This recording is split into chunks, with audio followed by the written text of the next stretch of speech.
Okay. I put this picture up on there because another one was up that's, well, that's the one that was up. I just ruined it. I'm sorry. I put that picture up because another one was just a weird picture like that. So we will start looking at some of these in just a few minutes. But I wanted to start with today, just like with an overview, because there's a lot of things God taught me that in a sense didn't have so much to do with being there. It was just the whole process. And there's things that God used in my life. I just wanted to share these with you. And I hope there'll be a challenge, hope there'll be an encouragement. But there were some lessons that, that God worked with me on literally as I was getting ready to leave. I had come to the church for something. I drove the car over here, drove back, picked up David, and started to take him to work. And on the way taking him to work, the Toyota overheated pretty bad. And I was counting on taking that car up to, 3.5 hours north where I needed to go. And all of a sudden, the trip is starting off this way. So the car's overheating. I can't take it. I don't have time. I got to get him to work and I got to get up there. So I took the Toyota home and picked up the truck. Now that may sound like a small thing, but I was really thankful at that point in time. I had another vehicle. I was able to get home, get that. No, I didn't get the gas mileage I wanted to get, but I was able to get up there. And I was really, it's something where God started working immediate and helping me to be thankful for what he has provided rather than be griping and complaining about the things that I didn't have. And I was really thankful for that truck. Those lessons continued. As soon as I got up to this church where we're meeting, I'm usually I like being a people person. I love to be around people. I love getting to know people, etc. I get up to this place and I know nobody. I come in, everybody's doing their thing, and I didn't know a soul. Excuse me. And so I'm feeling a little bit out of place because everybody else kind of knows everybody. We're getting ready to leave. We're behind, and people start having issues. Issues in the sense of, Pete, I needed you there. It was computer issues. Thankfully, I had gotten all of my paperwork in. I had registered for my COVID test. I had done everything. All of that stuff had to be done before you got there.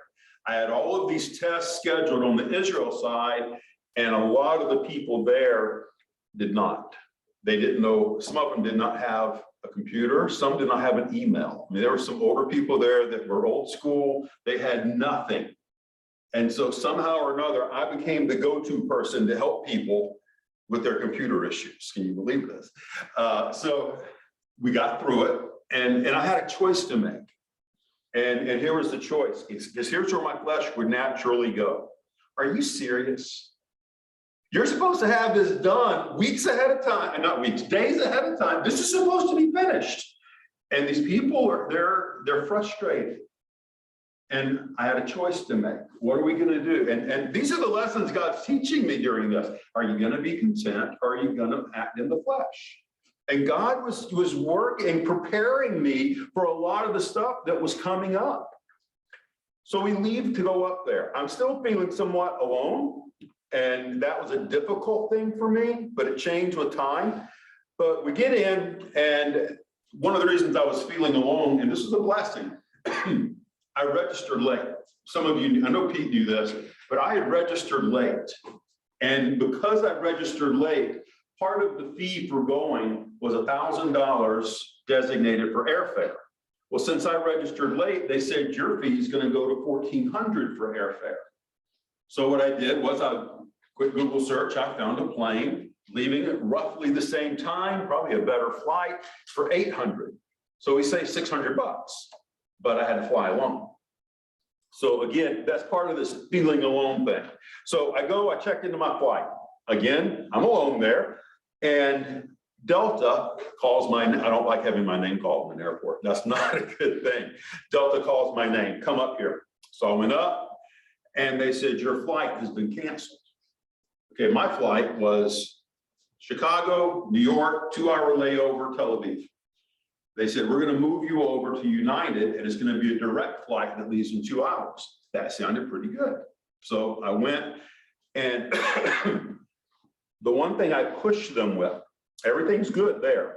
I pushed both of them, make sure my luggage gets transferred. I had promised, I had letters, codes. Yeah, this is how it's going to happen. This is where it's at. Everything is good. It will be taken care of. I was good. Then I went to United. If you've ever been to Chicago, that's a long walk. So I went to United. Talk about feeling alone. I walked into the waiting area. To go to Israel, you don't go, you know how usually in an airport, you go down this hallway, there's areas you sit. To go to Israel, you go into a separate room. They screen you again, then you go in there and they separate you. If I had to go out to go to the restroom at one point, I had to come back in and go through screening all over again. So they're very serious. I get in there, and I would say there were probably 90% Orthodox Jews. I say Orthodox, the hats, the locks, all of them, just everywhere. So a little bit out of place, but sat down on these seats. They're really nice, like a recliner thing. And I was one of the first in there somehow, but I sat down on these seats, and this guy comes and sits beside me. He's in his 70s. His name's Isaac, from Sacramento, definitely not Orthodox. Got to strike up a conversation with him. That's what I was looking forward to, being able to try to be able to talk with people on the way over. The man is a little bit discouraging. He was very content in the fact that his wife was a Christian. He was not, but it didn't get past surface things, but that's kind of where that part of the trip went. Now, these pictures I'm going to show you, I am hoping that these are not anything in depth, so just bear with me. I put this in here, there we go, only because I have never in my life been on a plane this big. It was a big deal for me. I put it in. These are the first class sections, and you can see they're separate. I've never seen first class like this. It was, for me, it was amazing. But one of the men, I commented, and a man near the front said, he kind of laughed at it when I said, whoa, this is nice. And he said, no, it's really not that nice. I only get there about a few milliseconds before you do. I enjoyed that. He was a nice guy. But anyways, that was the beginning section. Then I get back to my seat. Both seats, I'm in the very back. I was on the wall on one of them. It was kind of a pain. I've never seen this many movie screens in my life on a plane. So yes, I had to get a picture. Now, one of the things, very excited about getting in, but one of the things that was exciting for me, when I got on the plane, I'll show you this in just a second, I ended up sitting next to a guy, and this is him. His name is Ruben. They called him Rocky. Ruben's probably like 20 years old. When we got on the plane, and pray for him, pray for Rocky. He was, I looked over when I sat down, his head was down, he's leaning over, and he went to sleep that way. And this was where it's late. So we both slept through the night. But in the morning, we had about an hour or so before we landed, and we got to talk. Rocky is from Ethiopia. He was adopted as a young kid. His parents that adopted him were Jewish. They're from Chicago, so he practices Judaism, not probably more of the liberal conservative in that area, Judaism. But Rocky and I were able to develop a good relationship. It was good enough. They lost both of our luggage, but it was a good enough relationship. When we got back to leave, I got on the plane to go to Paris. He was on the same plane. He made a point from one of these 10-row seat things to wave really big to get my attention, to let me know he was there and say hello. And I was encouraged with that. We had it was just a good relationship. I say that to say this, and this is a little bit off from the lessons learned. Take whatever opportunities we can get our hands on and try to build relationship. Now, I don't know about you, but it's a lot easier for me to sit in my seat and say nothing and watch a movie and do my thing. But we established a relationship. I am hoping that he'll contact me. He's got my contact. I don't have his. But it was a blessing for me to be able to establish some type of a contact and to be able to get the starts of the gospel going in somebody's life. So that was an encouragement thing. Okay, that being said, next frustration. What was supposed to happen is I get into this airport, that's Tel Aviv. I think that's Tel Aviv. I get into this airport, somebody's supposed to meet me. I had these tour things and I'm supposed to wear a lanyard around your neck so everybody knows who you are. And somebody's supposed to have a sign that says, we are with whatever the tour company was, which I forgot it already. But they're supposed to meet me. They're supposed to walk me through customs. They're supposed to take care of me, so to speak. There was nobody there. And I'm walking around like a deer in the headlights look, trying to find somebody to help me with this stuff. And there's nothing. Then I find out, okay, I got to do this by myself. So I find out my luggage isn't there. I go to a desk where people don't speak English very well. They speak Hebrew. And their English is very rough. So I'm standing in line with people who are angry.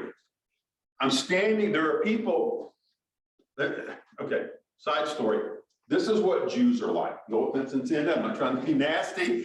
If you are standing there talking, they will literally walk up, push in front of you, and start talking to people to get help. They're rude. In their mind, it's not rude. That's just how they do business. When I was at the motel, the last one when he finally brought my luggage to me, this lady behind the counter was helping me. A lady steps up beside me and starts talking to her, and the girl goes, shh, I'm helping him. And the lady is kind of taken aback and she walked off. She was upset that she couldn't be rude. But that's just what it's like there. So that is what's going on as I'm checking in with my bag, trying to find my baggage, giving them they needed my itinerary, which was a lot. And then they were going to bring it to me. But so I'm having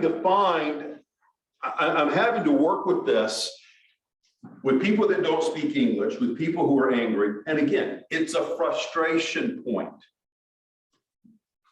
I get that filed, go in, and I wait for about 2 to 3 hours for the rest of the group to show up. Now, this is nothing, but that's just kind of what it's like where you wait. It's just, this whole section, you can't see it well. This whole section back in here was probably 30 workers testing everybody for COVID as they came in. It's just a huge process and it's a pain. But that is just what you have to go through. So I've already gone through it and I can't go back in to try to find people. It's a late night. I've been traveling all day. I'm whooped. And so all that to say this, it is extremely frustrating. There's a lot of things that are going on, but here's what I want to praise God for with this. God gave grace. It is so easy when things are just boom, boom, boom, boom, boom, to be getting upset, to be losing your temper, to fire back at people. Case in point, when we're sitting there filling out the paperwork, which is tons of paperwork for that luggage that's lost, people were just berating these poor ladies behind the counter. I have a choice to make. You know, did they lose my luggage? Well, they did, and the other people did. So you give grace to people, and you know what? It makes a difference.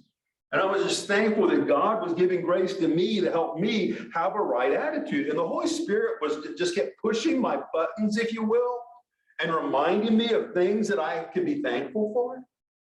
Case in point, my wife gave me good counsel. And she had told me, Rick, don't put all of your clothes in that bag. You put a change of clothes, at least a change of sheath. I think you said 2, but I ended up putting 1 change of clothes in my backpack. You know, I'm really thankful that she told me this. I got to wear some clean clothes, at least for a day. It was nice, but well, with the way the schedule was, it wasn't working. It just wasn't happening. But I'm just thankful that I got advice to do this. I had a friend at the gym. Not sure, I would doubt that he's a believer, but he really was burdened, because I was talking to him about the trip. He was burdened to loan me a brand new backpack that he had gotten. I forgot the brand. It was a very nice one. He wanted me to take his backpack. And he said, I've got nothing in it. If it gets ruined, I don't care. You go have fun. And in the backpack, he put a water bottle. That may sound like a small thing, but it's one of those ones, it was a high end that had a filter. I got to drink out of the pool of Engedi because I had this water bottle. And it was nice. And it was probably like a $40 water bottle that he gave to me. I was thankful for this. And I'm looking at how God has provided. I'm praising him, but look at the stuff that's in that backpack. And thankfully, I put money. My money was in the backpack, not in that suitcase. So this is a big deal. And this was an ongoing issue, okay? We would get, to your point out, we would get a phone. They would tell me, okay, your luggage will be here tomorrow. Okay, we're great. No big deal. Well, it didn't come tomorrow. And then we moved to another place and we try to call. It'll be there the next day. I get a text. It's in country. It's going to be there. And you just keep getting these the next day, the next day. Again, these issues were real, but I was thankful that I kept getting good. I mean, another one, Bethany and her mom had sent to me was help me. The comment was, when Jesus sent his disciples out, they didn't have anything. And he said, go, we need to learn from him. We need to learn. That's what my goal was, there to learn about what Jesus was going through, not to be having all my clean clothes. And I guess in a sense it was a blessing. I brought home very little laundry that needed to be done. So that was a good thing. But all this to say, this ongoing issue had its positives. Because this happened, and I didn't know this during it, and it wasn't an intentional thing. I had people that came to me later on and during that time saying, you've been an encouragement to me. You've been a challenge to me because of how you responded with this luggage thing. And towards the end, there were some people who went through some hard stuff. 4 people had to stay in country. They couldn't leave. Well, they were upset. And I was able, because of going through frustration, to be able to come alongside and say, you know what, it's all right. You can, and I was able to encourage them. God used the negative stuff that I had to go through to help me minister to other people. And again, I can't say, well, you know, my fleshly response would be to blow up. That's a fleshly response. But I'm very thankful that God was gracious and he helped me to go through this, in my mind, somewhat victoriously. And it was an encouragement for me. Hopefully it was for others there. Hopefully it will be for you. Now, we got in, like I said, late. That was, I mean, I couldn't see on this tour bus. You will hear me refer once in a while to Fote. That is him. You'll see a better picture later. But this is the bus that we were on. It's about 10 o'clock heading in to the motel. And this just gives you an idea. I'll say this, the motels they put us at, I was very spoiled. And I'm very thankful for that. It was nice. But this motel, I think we were on the 10th floor. So this just gives you an idea of what the Netanya looks like. No, not Netanya, Netanya. I think I'm saying that right. Anyways, Mediterranean Sea, as we were right on the edge of it. So that just gives you an idea of how beautiful that area is. And it is gorgeous. This is the next morning. So you can just see it has its own beauty. So you can just be looking at that. We got there around 10 at night. They opened up the buffet for us, which was huge, more than I wanted to eat. And let me just say this, one of the biggest praises I had. I was very concerned about who was going to be going on this trip. More so not about who was going, but who was going to be in my room with me for a week and a half. There are some people I knew that were going, and had I been in their room, I would have probably canceled the trip. Just from the things I knew. It was that there were some serious issues. I saw my roommate's name, did a Google search, found the church he pastored up in Ohio, looked him up. He looked somewhat normal. I listened to one of his part of a message. He sounded somewhat normal. I am extremely thankful that I had him for a roommate. He got there the day before with his plane. the way that that worked out for him. And the hotel had messed up. They ended up giving he and I, and just keep this, put this picture in your head. I'm extremely small compared to this guy. He was 6'7", big guy. You'll see pictures of him later on. But they gave us one king bed to use, and ain't happening. So Chris, he had already been there and gotten a good night's sleep, knew I was coming in. He made up the couch. When I walked into the room, he said, "I'm sleeping here. You need a good night's sleep. Take the bed." And that's how our relationship started. And Chris and I probably went into the room by 11. We talked until about 1. He and I were extremely similar, not background wise, but dispositionally. It was a blessing. And that happened several times. It was a blessing to have him for our roommate. And I'm saying that to say God was extremely gracious. In the middle of these things that are kind of going negative, God provided something a blessing for me, to the point that he's offered to come down here. If we need construction, he's a construction guy. If you need construction, he'll come down. They need financial help with things, setting up, tax things. He's calling. And that's just the kind of relationship we got off on. And I'm thankful for that. So that was a blessing. Okay, that brings us to this. This area, I said I would do this, but if any of you kids want to come up so you can see better, you're welcome to sit up here. Thank you. I see that in a cough more. You guys can come up, sit on the floor, sit in seats, whatever you want to do. So do you remember where Chris was from in Ohio? Zanesville. Well, that's right. I remember you telling me that. Yes, yes, and we grew very close. One of the stories I'll tell real quick, and then we'll go back here to Caesarea. This is Caesarea Maritime, by the way. And I want you to be thinking, because what I'm about to tell you, I'm going to ask you some questions in just a second. What do we know that happened at Caesarea? There are several things the scripture mentions specifically that happened at this location. So I want you to be thinking about some. I'll tell you this quick story and then we'll come back. I just forgot what I was going to tell you. Oh, no, I don't. Chris, the big guy. We were, whether this was wise or not, don't judge me. We decided, about 6 of us, to go for a walk one night. We did this several times. We wanted to go through the old city. There are quarters in the old city. You can go through the Jewish quarter, you can go through the Muslim quarter, there's another quarter, but this time we went through the Muslim quarter. So whether that was wise to do this at night, I don't know, but it was great. We walk around this one corner and the walls, the streets are not like streets. You can't really get a car in. They're narrow. As we're walking around, and keep in mind, Chris, this big. We walk around this corner and these little Muslim boys come running around the corner of a soccer ball, having a good time. And one of them runs right into Chris. And literally he did just like this. Boom. And his eyes just went right up Chris's body. It was a ride. So, and then they started making, they were kids. They started talking. So it was fun.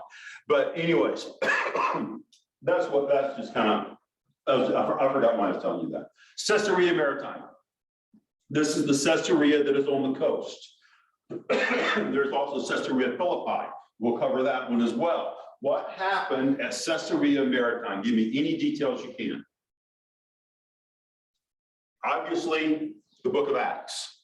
Some of it we've hit already in our study, some of it we haven't. Tell me anything about Caesarea.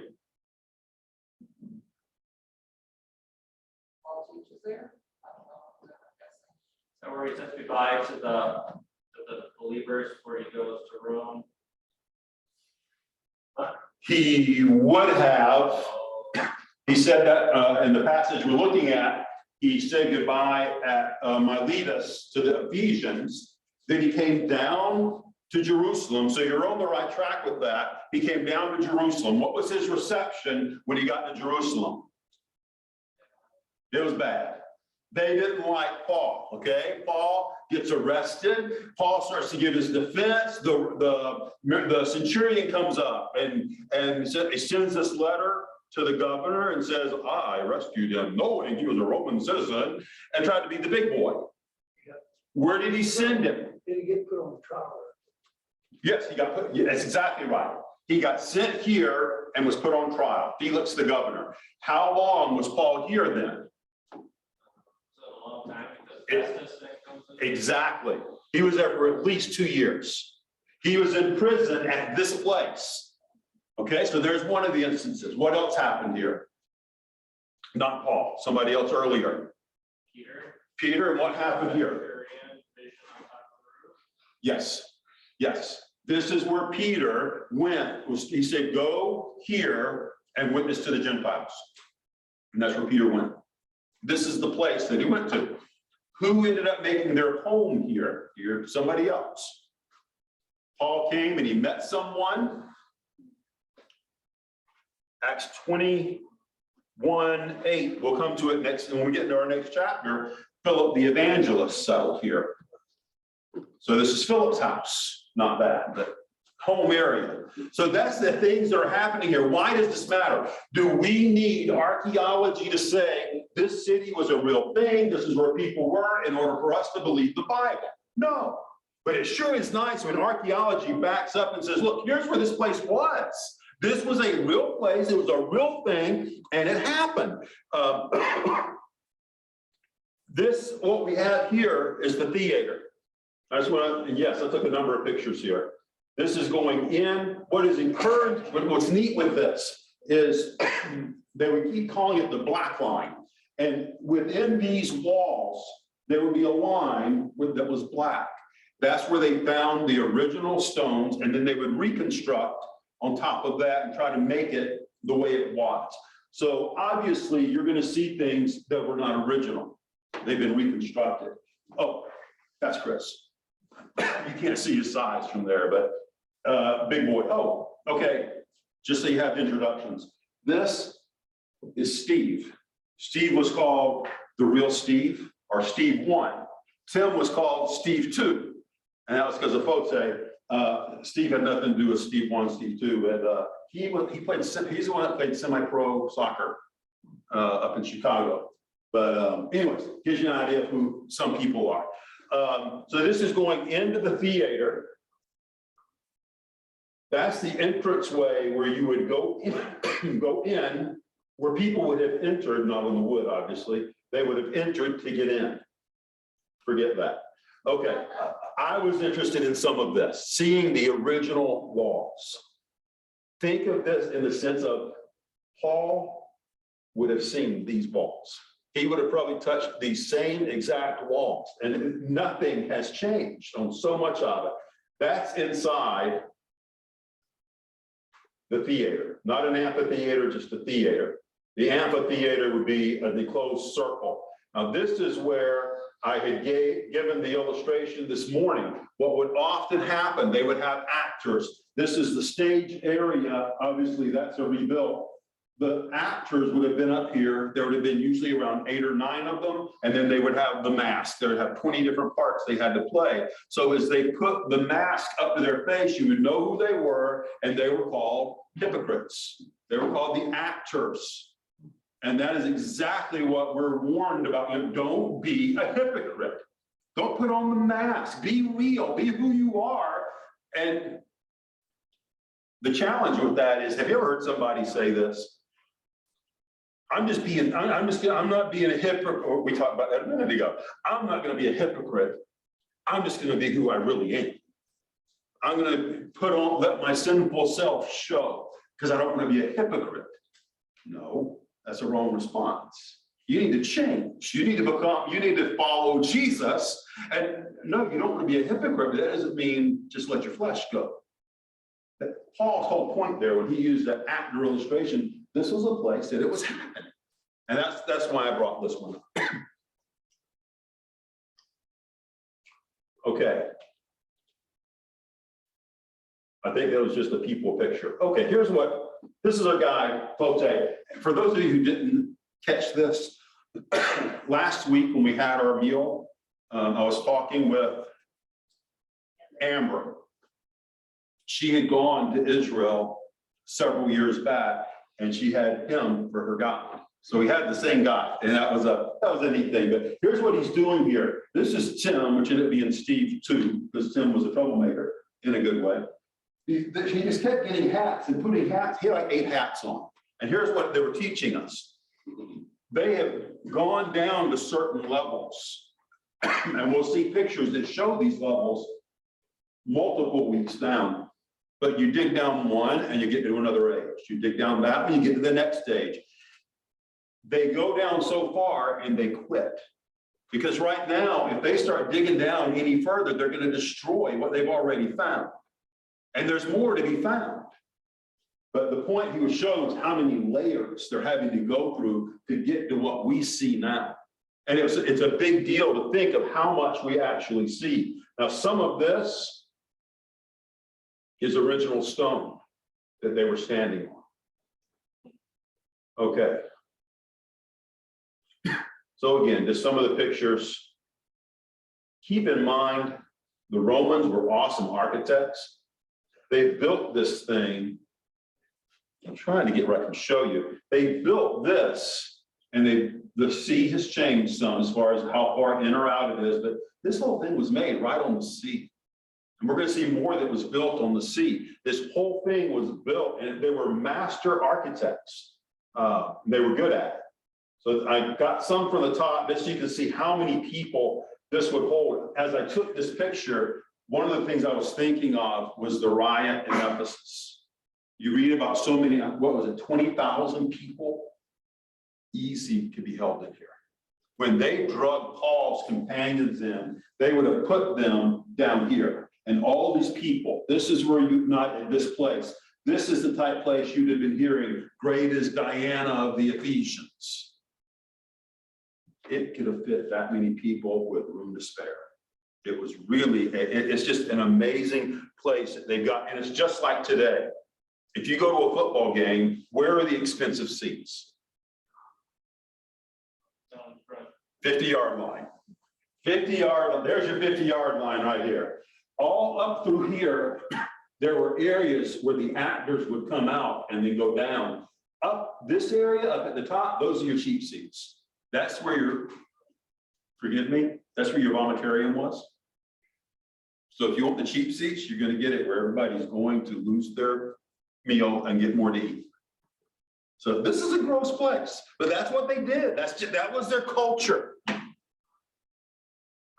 If you think that was bad, wait for a few minutes.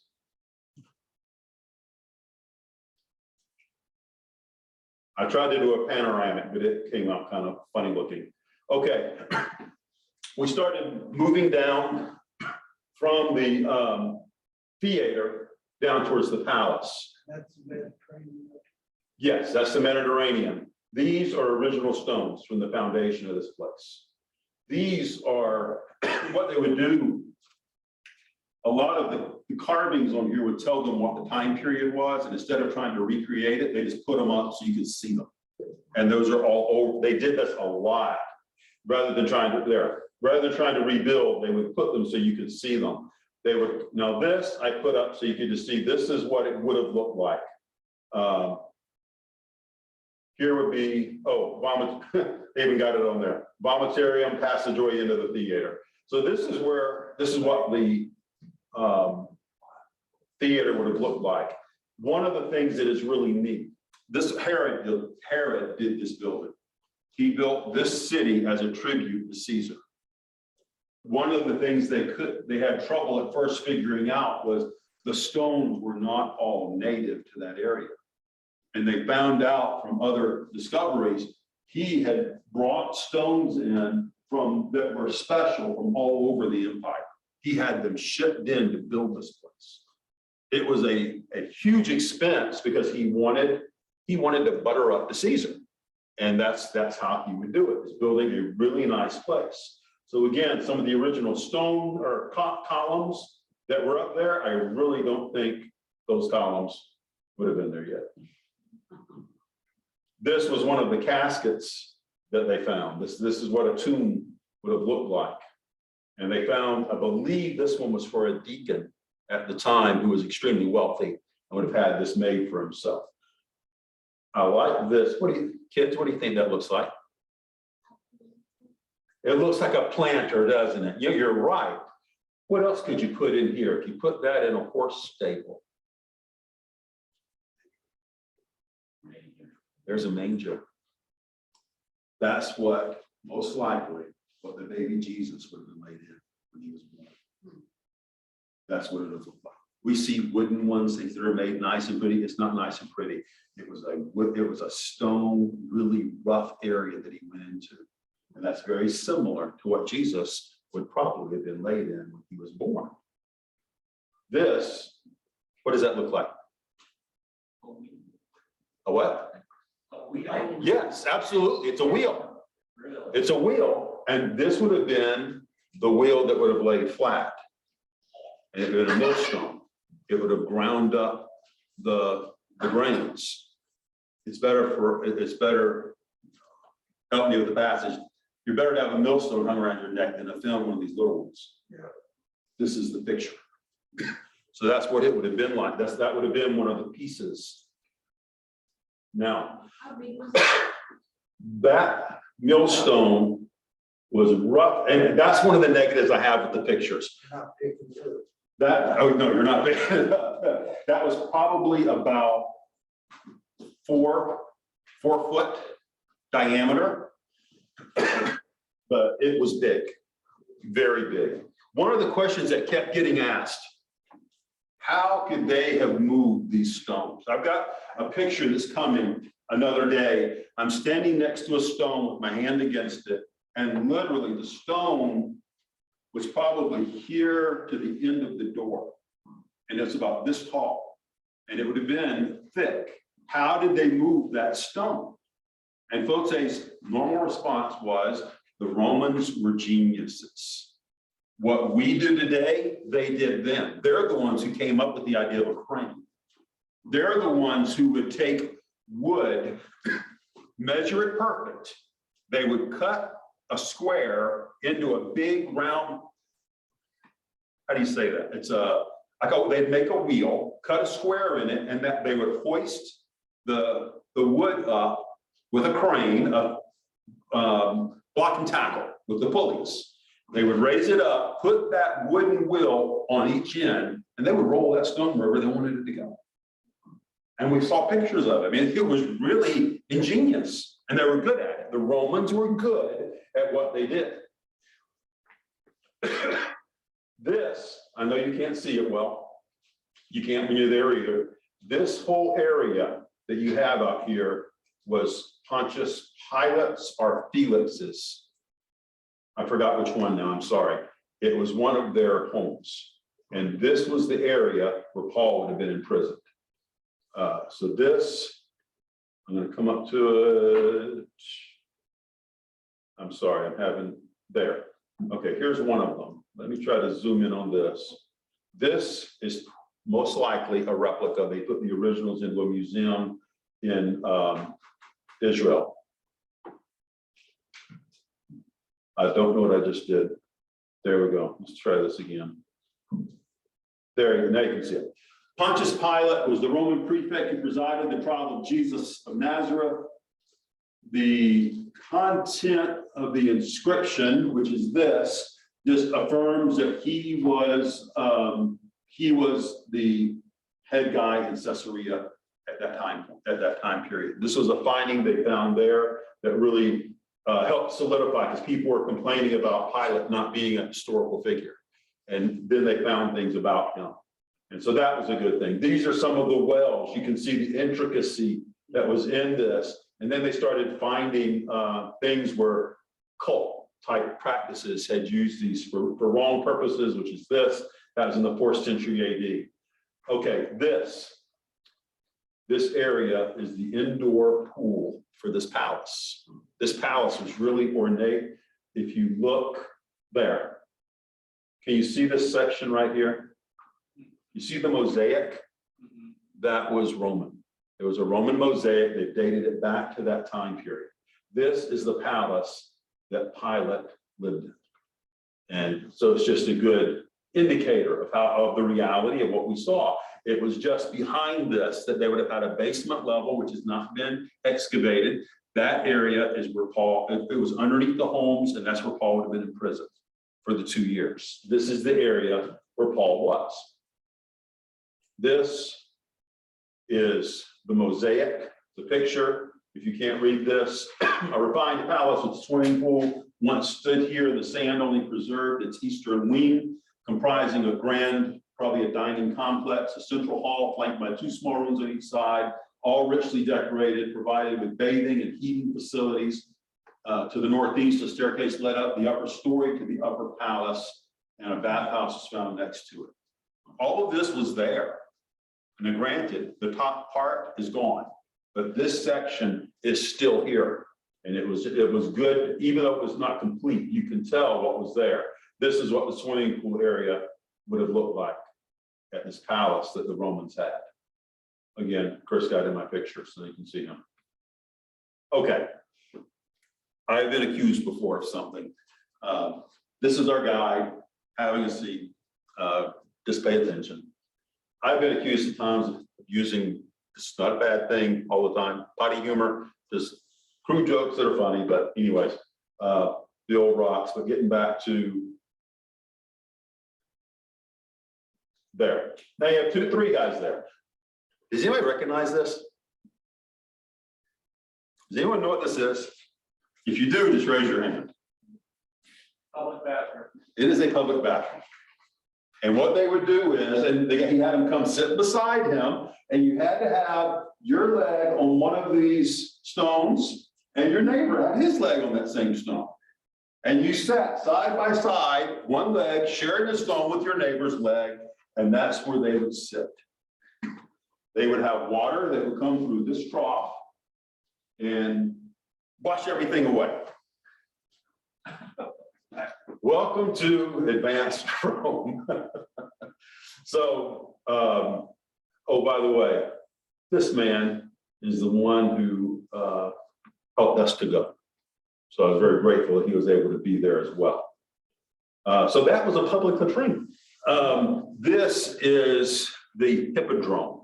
This is where they would have the chariot races. People who would go into these were often people condemned to die, and they would give an option. You can be executed or you can go in here and be killed. And if you win, you have a chance of living. So a lot of them would be untrained people who would go in and be massacred doing this race. I'm doing it with that point there. Doing the race around this, counterclockwise all the time. This is where your bigwigs would sit. They had a special place, and that's where it would all end. Now, are you talking about like, would they use animals or how would they do that? Horse race. Okay. Horse races. You'd be on the chariot and go around this thing until they were trying to kill each other. Yeah, it was very serious. Okay. So I tried to get just a few shots, and then it kept putting my Apple Live pictures separate, and I didn't realize it would do that. That's just a panoramic view of the whole place. That explains the chariot races. Okay, that's where the big people sat, and they tried to reconstruct some of it. I had to get a picture on the latrine seats. So Where were the lines? Where were the Christians? that would have been more Roman. Okay. I didn't see any of that evidence of it. This is the last thing we're going to look at. This is an aqueduct. Rome built this thing. Herod was the one who had built it. This thing is 7 miles long. It brought water 7 miles away to this place. It was fed at the top by a water wheel, and then gravity took it all the way down, 7 miles down to Caesarea.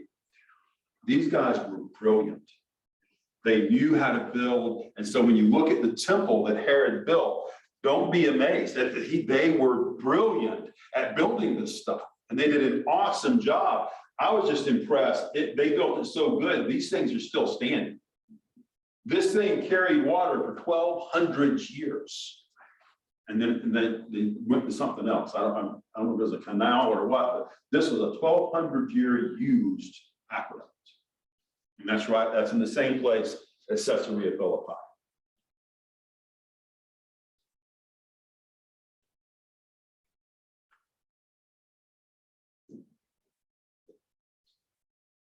That just gives you an idea of the size. Yes. I had one man who did not want, he got sick of seeing me in a red shirt and an orange shirt, which is the shirt that I wasn't supposed to have with me because it was not a good shirt. But I put it in my bag since I didn't care, I didn't think about it. So this guy throws a t-shirt to me. It's a green t-shirt. He says, here, you can have this, because I needed something to go in the Dead Sea with. So I got a green t-shirt out of the deal that was kind of raggy, but it looked better than red. So, but I was thankful for my red. That was good. But that gives you an idea of the size of this thing. I'm 6'2", so that's probably like 7-8 feet up. So the water was where, up to the top or? There was a canal. It just flowed down the top, open, and flowed down to Caesarea for drinking water. And that is not the only time you saw these guys. Again, they're brilliant.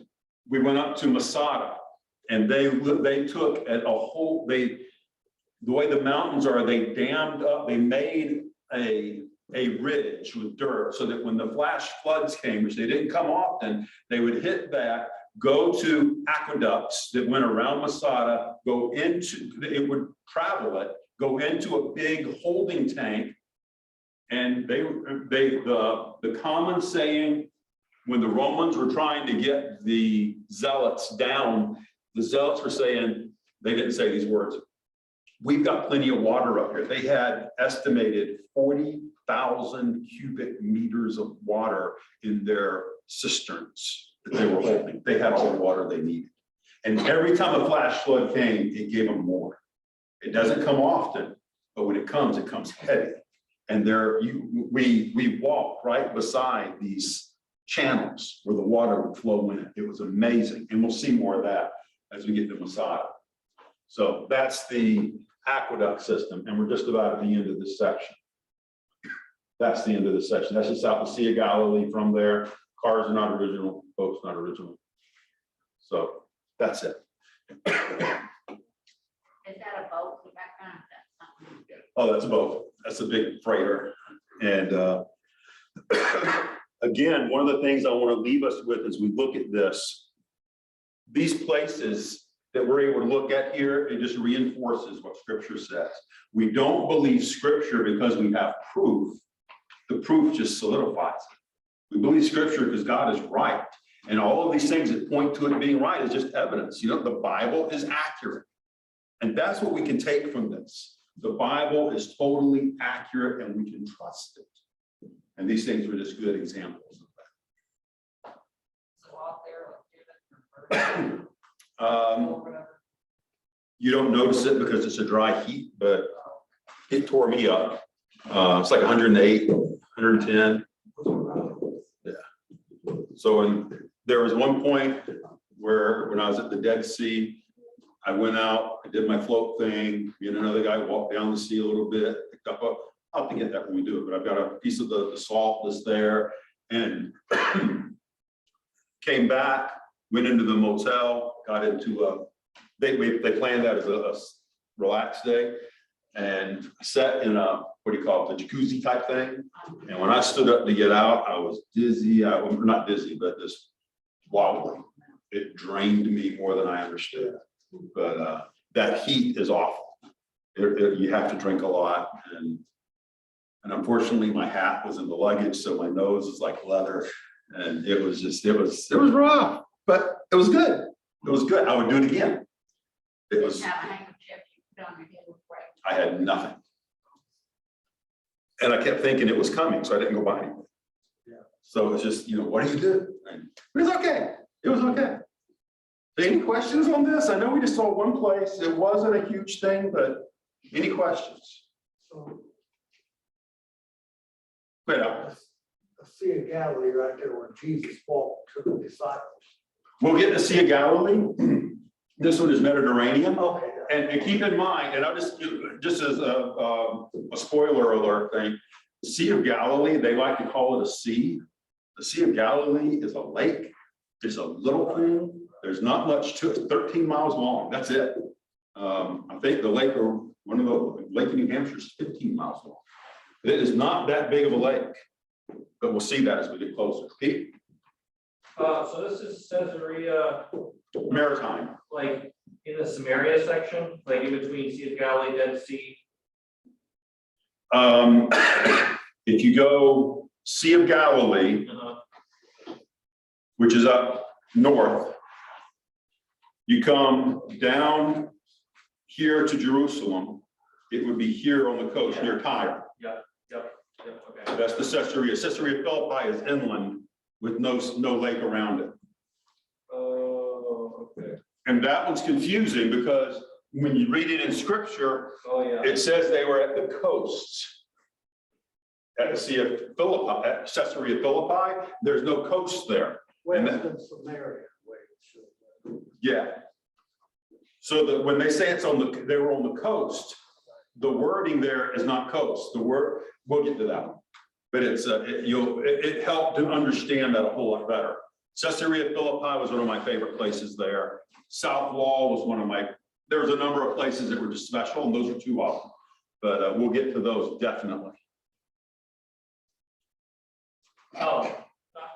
Did you just see the top of the aqueduct? No. Oh, okay, I'm curious, how in the world water didn't just like leak down through rocks the whole way it's coming down? You know, that must have, how did they engineer that so the water's not spilling all the time? My guess is mud. That's my guess. I did see there was one guy there who was doing the drone shots, and he had a drone. He was really good with it. But then I pulled up on the internet and saw a drone shot, and it's just messy up there now. It's all filled with crud and tree and all that. But you can't see what would have been there. They have it excavated up in there to try to see it. My guess though is mud. And because the stone would be like a sandstone, they could get that in there pretty fine. And one of the things, yeah, I forgot about this. With the sandstone, what we would see a lot of times, and I didn't realize this, they would, I guess you'd say, melt it down, and it would become, they made a plaster out of it.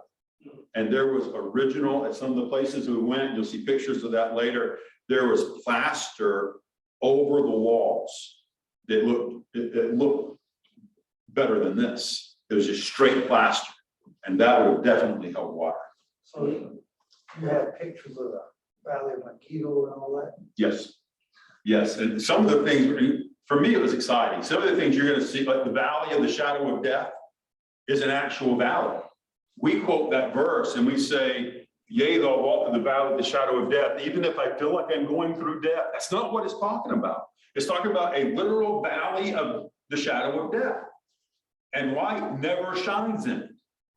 Because of the way the sun, the way it is, how deep it is and the angles, light never touches it. That's the place where David would have written Psalm 23. When he talks about, I'm getting ahead, but that's the kind of stuff we were able to see.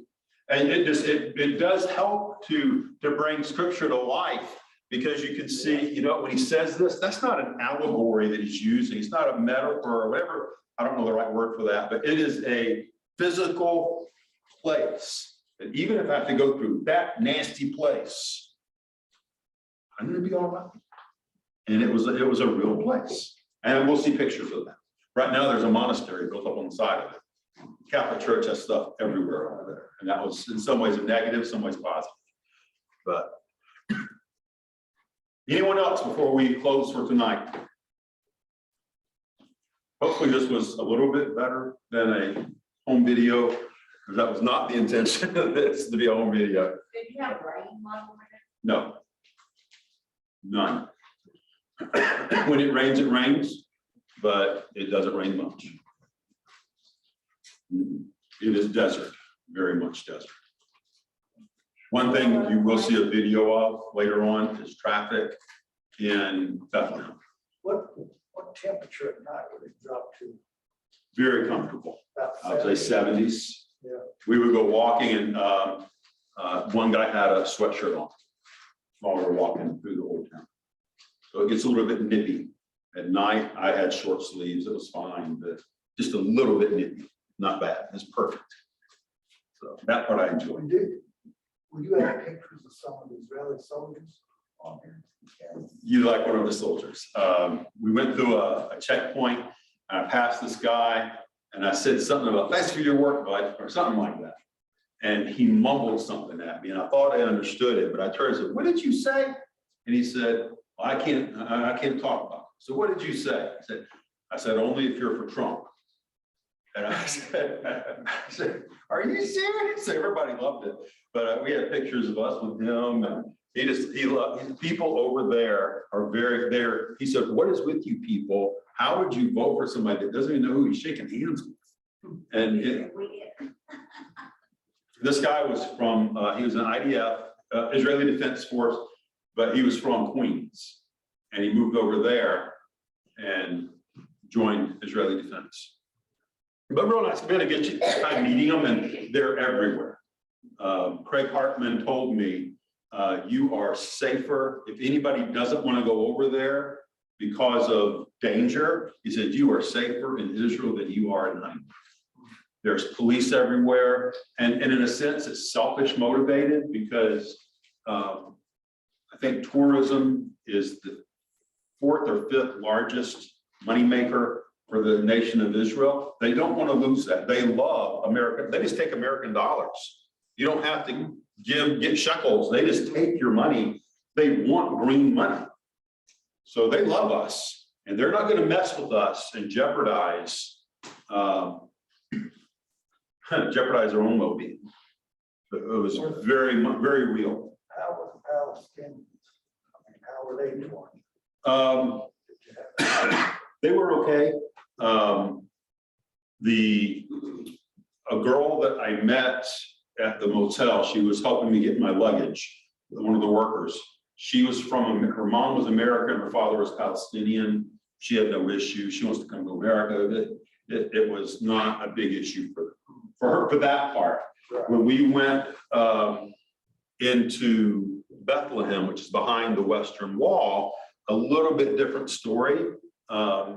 They had just had a big day the day before for the Israelis. The Israelis had won a war, one of the wars on that day, probably the 6th day. They had won that war and that was a celebration day. Well, the next day is when we went in, I think it was Bethlehem. If I'm wrong, I apologize. But there was this thing going on across and we asked, what is this? What are they celebrating? And there was a few kind of sad looking Palestinian guys there. He was saying, and he told the guy what it was. It was a day of, it's not the word, but like a day of mourning because they were commemorating the same day when they lost and they weren't happy. So you have both sides doing this. And it was in that, but still, even though they were having this little thing going on, we were walking right through it. And we were not threatened whatsoever. So we were very safe. To the point that I would say, if any of you wanted to go and we were to schedule a trip in a couple of years, I would advise it. It's not dangerous. Now, could something happen? Yeah, but it's not, it was good. Anyone else before we close? They have like open markets and stuff. Oh, yeah. Oh, yeah. $5. Be quiet, she ain't on. You gotta be careful.